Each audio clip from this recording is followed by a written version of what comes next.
ये क्वेश्चन है, why environmental scanning and analysis. Environmental scanning और एनालिसिस क्यों जरूरी है। ठीक है, ये क्वेश्चन का आंसर आप लोग बताओ छोटे छोटे पॉइंट्स में कि क्यों जरूरी है इन्वायरमेंटल स्कैनिंग, हम लोग क्यों करेंगे। अभी हम लोग पढ़े इन्वायरमेंटल स्कैनिंग के बारे में कि हम लोग क्या करते हैं, इन्वायरमेंट को स्कैन करते हैं। कौन कौन सा फैक्टर था वो भी देखें, ये था इन्वायरमेंट स्कैनिंग। तो ये इन्वायरमेंट स्कैनिंग क्यों करते हैं, ये हम लोग को यहाँ पर देखना है। ठीक है, और इसका आंसर आप लोग को बताना है कहाँ, कमेंट सेक्शन में बताना है। ठीक, वीडियो के डिस्क्रिप्शन में टेलीग्राम चैनल का भी लिंक प्रोवाइड करा दिया जाएगा। ठीक है, बिहारी भैया के नाम से एक टेलीग्राम चैनल बनाया गया है। इसमें आप लोग को एग्जाम रिलेटेड सारा कुछ जिस तरह का भी हेल्प हो सके, हर तरह का हेल्प यहाँ पर प्रोवाइड कराया जाएगा। फिर ये जितने भी आप लोग देख रहे हैं नोट्स वगैरह जो डिस्कस कर रहे हैं हम लोग क्लास में, वो सारा डिस्कशन नोट्स आप लोग को अवेलेबल हो जाएगा उस चैनल पे। ठीक है, तो आप लोग हो सके तो उस चैनल को भी आप लोग ज्वाइन करें टेलीग्राम पे, आप लोग को बेनिफिट होगा बहुत ही ज़्यादा। एग्ज़ाम के टाइम पे हम लोग इंपॉर्टेंट क्वेश्चंस वगैरह भी डिस्कस करेंगे वहाँ पर, अब चाहे वो MCQ क्वेश्चन हो या फिर तो सब्जेक्टिव क्वेश्चन हो। ठीक है, ये हम लोग वहाँ पर देखेंगे। ठीक है, ये हम लोग चेक करेंगे, एग्ज़ाम के टाइम पे देखा जाएगा इसके बारे में। ठीक है, इम्पॉर्टेंट चीज़ ये है कि यहाँ पर आपको नोट्स वगैरह अवेलेबल हो जाएंगे। ठीक ना, इस ग्रुप में जैसे जैसे चैप्टर खत्म होते जाएगा नया नया वीडियो अपलोड होते जाएगा, वीडियो का लिंक भी वहाँ पर प्रोवाइड कर दिया जाएगा हर बार, और साथ ही साथ नोट्स अवेलेबल करा दिए जाएंगे। जो हम लोग डिस्कशन करते हैं ये डिस्कशन नोट्स ये आप लोग को अवेलेबल हो जाएंगे उस चैनल पे। ठीक है, तो मेक श्योर कि आप लोग उस चैनल को सब्सक्राइब करें। ठीक है, और चैनल को टेलीग्राम पर ज्वाइन करें। इस क्वेश्चन का आंसर आप लोग को खुद से सोचना है और अपने कॉपी में कहीं पर भी नोट करना है, या फिर तो आप लोग कमेंट सेक्शन में या फिर बता सकते हैं। नेक्स्ट हम लोग आगे बढ़ते हैं, नेचर ऑफ एंटरप्रेन्योरियल एनवायरनमेंट। ठीक है, ये जो एनवायरनमेंट है इसको बोला गया है एंटरप्रेन्योरियल एनवायरनमेंट, क्योंकि हम लोग सारा कुछ एंटरप्रेन्योर के हिसाब से सोच रहे हैं। ठीक है, ये एनवायरनमेंट को भी स्टडी कर रहे हैं तो बायोलॉजी के हिसाब से स्टडी नहीं कर रहे हैं, एंटरप्रेन्योर के हिसाब से स्टडी कर रहे हैं। तो ये जो एंटरप्रेन्योरियल एनवायरनमेंट है इसका नेचर क्या है, क्या क्या चीज़ है इसमें। तो सबसे पहला चीज़ कि ये जो इन्वायरमेंट है वो इंटरनल और एक्सटर्नल इन्वायरमेंट है, दो पार्ट में बटा हुआ है। ये तो नेचर हम लोग पढ़े आगे भी। ठीक है, हम लोग देख रहे हैं एंटरप्रेन्योरियल इन्वायरमेंट जो है इसका नेचर कैसा है। तो पहला चीज़ ये इंटरनल भी है और एक्सटर्नल भी है, दोनों इन्वायरमेंट इसमें जुड़ा हुआ है। कंपनी के अंदर का भी इन्वायरमेंट है इसमें और कंपनी के बाहर का भी इन्वायरमेंट है। ठीक है, ये जो इन्वायरमेंट है ये फास्ट चेंजिंग इन्वायरमेंट है, हमेशा चेंज होते रहता है। गवर्नमेंट कब अपना पॉलिसी चेंज कर दे और न्यू पॉलिसी लेकर आ जाए इसका कोई ठीक नहीं है ना। ठीक है, कभी भी हो सकता है, ये टैक्स रिफॉर्म हो सकता है, बहुत तरह का चीज़ है। ज्योग्राफिकल एरिया, क्या बोला जा रहा है, कोई भी एंटरप्रेन्योर काम करेगा तो एक ज्योग्राफिकल एरिया के अंदर में ही काम करेगा ना। जैसे कोई बिहार में काम कर रहा है तो बिहार उसका ज्योग्राफिकल एरिया हो गया एक। ठीक, उसी तरह से बोला जा रहा है कि ये जो एरिया है ये भी तो एक इन्वायरमेंट का ही हिस्सा है। तो कोई भी एंटरप्रेन्योर काम करता है तो वो एक ज्योग्राफिकल एरिया के अंदर में ही काम करता है, एक सर्टेन ज्योग्राफिकल एरिया के अंदर में काम करता है कोई भी एंटरप्रेन्योर, जिसको हम लोग वर्किंग एरिया भी बोल सकते हैं। उस ऑर्गेनाइजेशन का, उस एंटरप्रेन्योर का ये वर्किंग एरिया है। ठीक है, तो ये वर्किंग एरिया भी इन्वायरमेंट का ही हिस्सा है। इन्वायरमेंट बहुत सारे चीज़ों से बना है और वो सारे चीज़ क्या हैं, इंटरडिसिप्लिनरी हैं। मतलब सारे फैक्टर्स जो हैं वो इंटरडिसिप्लिनरी हैं, सभी एक दूसरे से मिलते जुलते हैं। अगर इकोनॉमी का बात करें तो इकोनॉमी किस चीज़ से मिलता है, एग्जाम्पल के लिए सोशल से मिलता है। ठीक, कैसे, जैसा सोसाइटी होगा वैसा उस देश का डेवलपमेंट होगा और वैसा उस देश का इकोनॉमी होगा। ठीक, इस तरह से बहुत सारे जो फैक्टर्स हैं वो सभी एक दूसरे से मिलते जुलते हैं। सभी फैक्टर्स वैरी करते हैं, कोई भी फैक्टर एक जैसा नहीं है, सभी फैक्टर अपने में अलग हैं। ठीक ना, इन्वायरमेंट जो है, ये जो बिजनेस इन्वायरमेंट है, एंटरप्रेन्योरियल इन्वायरमेंट है, ये बहुत सारे चीज़ों से मिल के बना है और सभी फैक्टर्स जो हैं वो अलग अलग फैक्टर्स हैं, वेरिंग फैक्टर्स हैं, सब एक जैसे चीज़ नहीं है। फिर है मैनेजिंग रिसोर्सेज। तो बोल रहा है कि कोई भी एंटरप्रेन्योर किसी भी सोसाइटी में हो, वो क्या रहता है, तो अपने सोसाइटी के रिसोर्सेज का ट्रस्टी के जैसा काम करता है। कोई भी एंटरप्रेन्योर क्या करता है, किसी भी जगह का, किसी भी प्लेस के रिसोर्सेज को यूज करता है ना, और यूज करके क्या करता है, अपना बिजनेस करता है। तो ऐसा थोड़े है कि उस सोसाइटी का जो भी नेचुरल रिसोर्स है वो पूरी तरह से वो खत्म कर देगा, उस पर उसका हक है नहीं ना, उस पर सोसाइटी का हक होता है, और सोसाइटी उसे अलाउ करता है कि ठीक है भाई तुम एक काम करो, तुम इस ऑर्गेनाइजेशन को यूज करके, तुम इस रिसोर्सेज को यूज करके तुम हम लोग के सोसाइटी को थोड़ा और अच्छा बनाओ। तो यहाँ पर जो एंटरप्रेन्योर है वो सिर्फ मैनेज करता है रिसोर्सेज को, रिसोर्सेज का मालिक नहीं है, वो अपने कंपनी का तो मालिक है ही। हम लोग बात कर रहे हैं नेचुरल रिसोर्सेज का, ठीक है। तो ये जो है वो ट्रस्टी के जैसा काम करता है, एक ट्रस्ट के जैसा काम करता है। फिर है वास्ट और ग्लोबल मार्केट। कोई भी इन्वायरमेंट वास्ट हो सकता है ना, अगर हम लोग अपना जो बिजनेस कर रहे हैं पूरे वर्ल्ड में हम लोग का बिजनेस फैला हुआ है, ठीक है, तो हम लोग का क्या होगा, ग्लोबल मार्केट होगा, ठीक। अगर ऑर्गेनाइजेशन जो है वो बस इंडिया के अंदर सेल परचेज कर रही है तो वो तो छोटे लेवल पे हो गया या फिर नेशनल लेवल पे हो गया। जब कंपनी बड़े लेवल पे काम करती है तो उसका मार्केट कैसा हो जाता है, ग्लोबल मार्केट हो जाता है। तो बोला जा रहा है कोई भी एंटरप्रेन्योर, ये है एंटरप्रेन्योर, ठीक, इसके चारों तरफ का जो भी एरिया है वो क्या कहलाएगा, उसका इन्वायरमेंट। तो ये ग्लोबल इन्वायरमेंट भी हो ही सकता है, और ये ग्लोबल मार्केट है, ठीक है। तो ग्लोबल मार्केट भी हम लोग का इन्वायरमेंट का ही हिस्सा होता है। एक्सचेंज ऑफ इंफॉर्मेशन, बोला जा रहा है कि एक एंटरप्रेन्योर इंफॉर्मेशन एक्सचेंज करता है कहाँ, तो इसी इन्वायरमेंट में।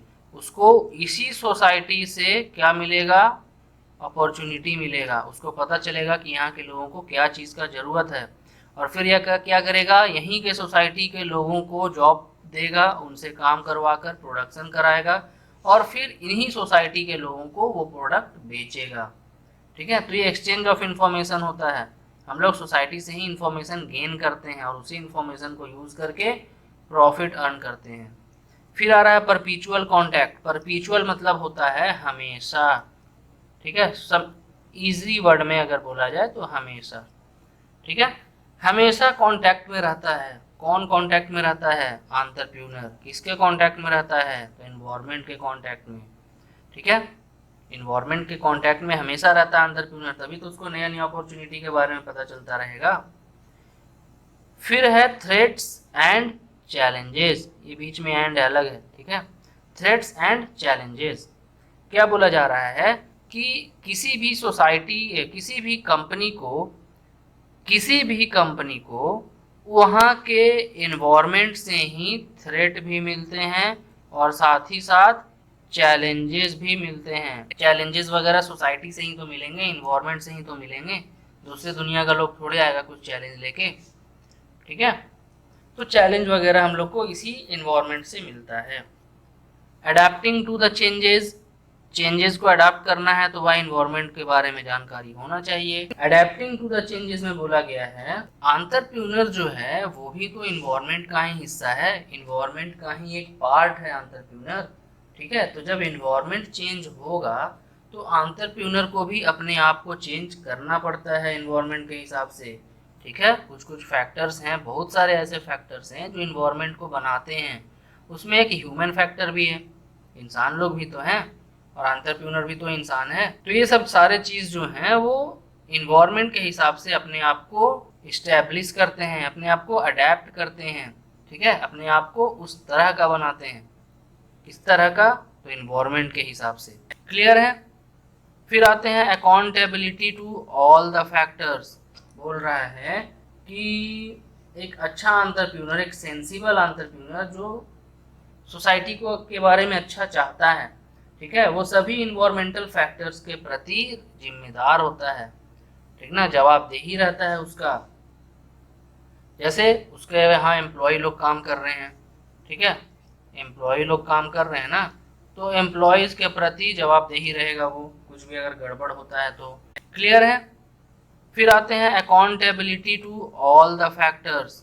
बोल रहा है कि एक अच्छा एंटरप्रेन्योर, एक सेंसिबल एंटरप्रेन्योर जो सोसाइटी को के बारे में अच्छा चाहता है, ठीक है, वो सभी इन्वायरमेंटल फैक्टर्स के प्रति जिम्मेदार होता है, ठीक ना, जवाबदेही रहता है उसका। जैसे उसके यहाँ एम्प्लॉय लोग काम कर रहे हैं, ठीक है, एम्प्लॉय लोग काम कर रहे हैं ना, तो एम्प्लॉयज़ के प्रति जवाबदेही रहेगा वो, कुछ भी अगर गड़बड़ होता है तो। शेयर होल्डर्स लोग हैं उसके प्रति जवाबदेही होता है उसका, ठीक है, उसके पार्टनर्स हो गए, कम्पिटिटिव एजेंसीज हो गए, गवर्नमेंट हो गया, नेशनल इंटरनेशनल कम्युनिटी हो गया, ठीक है। तो ये सब सारे फैक्टर्स के प्रति जवाबदेही होता है एंटरप्रेन्योर का, ठीक है। कुछ भी अगर प्रॉब्लम होता है, कुछ भी अगर गलत होता है तो जवाब तो देना पड़ता है, और ये भी क्या है, इन्वायरमेंट का ही हिस्सा है। फिर है एंटरप्रेन्योर्स इन्फ्लुएंस ऑन इन्वायरमेंट। ऐसा नहीं है कि सिर्फ इन्वायरमेंट का ही इफेक्ट एंटरप्रेन्योर के ऊपर पड़ता है, जबकि एंटरप्रेन्योर का भी इफेक्ट इन्वायरमेंट के ऊपर पड़ता है, ठीक ना। जैसे ये हो गया इन्वायरमेंट और ये हो गया एंटरप्रेन्योर, ठीक। इन्वायरमेंट का इफेक्ट पड़ेगा एंटरप्रेन्योर पे, तो एंटरप्रेन्योर क्या होगा, अपने आप को इन्वायरमेंट के हिसाब से चेंज करता है। एंटरप्रेन्योर का भी इफेक्ट इन्वायरमेंट के ऊपर पड़ता है, वो भी इन्वायरमेंट को किसी तरह से कुछ चेंज करता है, ठीक है। जैसे अगर एग्जांपल लें टाटा कंपनी का, तो टाटा कंपनी क्या की है, जमशेदपुर नाम का एक पूरा सिटी बसा दिए ना। पहले तो वहाँ पर उतना संपन्न सिटी शहर नहीं था, लेकिन जमशेद जी जब टाटा पहुँचे, जमशेदपुर टाटा जब गए, तो वहाँ पर सारा कुछ अवेलेबल करा के वहाँ पर एक टाउनशिप वो इस्टेब्लिश कर दिए। तो वहाँ का नेचुरल रिसोर्स, वहाँ का जो इन्वायरमेंट था वो चेंज हो गया ना, इफेक्ट पड़ा ना। तो वही चीज़ यहाँ पर बोला जा रहा है कि एंटरप्रेन्योर लोग भी इन्वायरमेंट पे इफेक्ट डालते हैं। जैसे एंटरप्रेन्योर कुछ नया तरह का प्रोडक्ट बनाया, यहाँ पर देखो ऊपर में, एंटरप्रेन्योर एक नया तरह का प्रोडक्ट बनाया। नया तरह का प्रोडक्ट बनाएगा तो क्या होगा, स्टैंडर्ड ऑफ लिविंग हाई हो जाएगा ना लोगों का, ठीक है, लोगों का स्टैंडर्ड ऑफ लिविंग हाई हो जाएगा। और जब स्टैंडर्ड ऑफ लिविंग हाई हो जाएगा तो इसका मतलब क्या है कि वहाँ का इन्वायरमेंट चेंज हो गया, है ना, इन्वायरमेंट नया हो गया, वहाँ पर लोग अब नए तरह के प्रोडक्ट को यूज़ कर रहे हैं। तो एक एंटरप्रेन्योर क्या किया, सोसाइटी को चेंज किया, इन्वायरमेंट को चेंज किया। इसी चीज़ के बारे में बात किया जा रहा था कि एंटरप्रेन्योर लोग भी जो हैं वो इन्वायरमेंट को इन्फ्लुएंस करते हैं, प्रभावित करते हैं, ठीक है। अब देखो नेक्स्ट पॉइंट है, लास्ट पॉइंट इस चैप्टर का, limitations of environmental analysis. Environmental analysis का क्या लिमिटेशन है, कुछ कुछ कमी भी है। इन्वायरमेंट को एनालाइज तो कर लेते हैं, लेकिन कुछ कुछ प्रॉब्लम भी होता है। क्या बोल रहा है, influence of factors no guarantee. बोल रहा है कि इन्वायरमेंट जो है वो बहुत सारे फैक्टर से मिल के बना है, ठीक है, बहुत सारे फैक्टर्स हैं। अब वो फैक्टर का इफेक्ट हम लोग की कंपनी पे पड़ेगा ही पड़ेगा, ऐसा कोई फिक्स है, कभी कभी कोई इफेक्ट नहीं भी पड़ता है। तो वही चीज़ बोला जा रहा है कि ये फैक्टर्स का इफेक्ट हम लोग पे पड़ेगा, इन्फ्लुएंस होगा हम लोग की कंपनी पे, इसका कोई गारंटी नहीं है, ठीक। दूसरा, डिफ़िकल्टी इन प्रैक्टिकल एप्लीकेशन। हम लोग तो आराम से बोल दिए कि हम लोग क्या करेंगे, इन्वायरमेंट को स्कैन करेंगे। इतना आसान है स्कैन करना कि जाकर स्कैन कर लिए, नहीं ना। स्कैन करने का कोई मशीन थोड़े मिल रहा है कि उस मशीन को लेके सोसाइटी में जाएंगे तो सोसाइटी स्कैन हो जाएगा, नहीं होगा ना। बहुत तरह का सर्वे करना पड़ता है, बहुत तरह का डिफ़िकल्टी आता है इसी चीज़ को प्रैक्टिकली करने में, ठीक। तो प्रैक्टिकल एप्लीकेशन इसका बहुत ही हार्ड है, बहुत ही टफ है। और साथ ही साथ है अनसर्टेन फ्यूचर। अभी हम इन्वायरमेंट को स्कैन कर लिए, पता चला कि XYZ नाम का एक प्रोडक्ट है जिसको यहाँ के लोग बहुत चाह रहे हैं, बहुत पसंद कर रहे हैं, इसका डिमांड मार्केट में बहुत ज़्यादा है। हम लोग क्या किए, इस प्रोडक्ट को बनाएं, ठीक है, इसका हम लोग प्रोडक्शन किए। पता चला कि 15 दिन के बाद ही हम लोग जब मार्केट में बेच रहे हैं इस प्रोडक्ट को, तो लोगों का प्रेफरेंस चेंज हो गया है, लोगों का टेस्ट चेंज हो गया है, ठीक है, लोगों का पसंद ही चेंज हो गया। अब उन लोग को वो प्रोडक्ट पसंद ही नहीं आ रहा है। तो इन्वायरमेंट स्कैन करके कोई फ़ायदा हुआ, इन्वायरमेंट स्कैन करके तो यही पता किए थे लोगों को पसंद आ रहा है, पसंद चेंज हो गया, कुछ कर सकते हैं, अब हम लोग का लॉस हो गया ना। वही चीज़ बोला जा रहा है कि फ्यूचर अनसर्टेन है, फ्यूचर का कोई फिक्स नहीं है कि अगर आप स्कैन कर लिए हो इन्वायरमेंट को तो आप जो स्कैन किए हो एकदम सही सही है, ठीक है, आप जो डिसीजन लिए हो कि ये प्रोडक्ट बनाएंगे, ऐसे होगा वैसे होगा, तो कंफर्म नहीं है कि वैसे होगा ही होगा, नहीं भी हो सकता है। ठीक, तो इस चीज़ का ध्यान रखना है, लिमिटेशंस भी है इसके अंदर। कंप्लीट, तो आप लोग का सेकेंड चैप्टर भी कंप्लीट हो चुका है। आप लोग ट्राई करो टेलीग्राम चैनल को ज्वाइन करने का, ठीक ना। टेलीग्राम चैनल का लिंक आपको डिस्क्रिप्शन में मिलेगा, और अगर डिस्क्रिप्शन में लिंक नहीं मिलता है तो आप लोग कमेंट सेक्शन में बताइए, आपको लिंक प्रोवाइड कर दिया जाएगा अलग से। टेलीग्राम चैनल का प्रॉफिट फ़ायदा आपको बता ही चुके हैं, ये फ्री ऑफ कॉस्ट है, ठीक ना, कोई पैसा वैसा इसमें नहीं लगने वाला है। ये जो डिस्कशन पॉइंट्स वगैरह होते हैं, टॉपिक्स वगैरह होते हैं, ये आपको वहाँ पर अवेलेबल हो जाएंगे PDF में, ठीक है। साथ ही साथ एग्ज़ाम टाइम पे क्या होगा, आपको लोग को मॉडल क्वेश्चन वगैरह भी प्रोवाइड किया जाएगा, ठीक। अगर पॉसिबल हो तो आप लोग को नोट्स भी वहाँ पर बनाकर प्रोवाइड करा दिया जाएगा अलग से, ठीक है। तो फ्री ऑफ कॉस्ट में अगर इतना सारा सर्विस मिले तो छोड़ना नहीं चाहिए, ठीक है।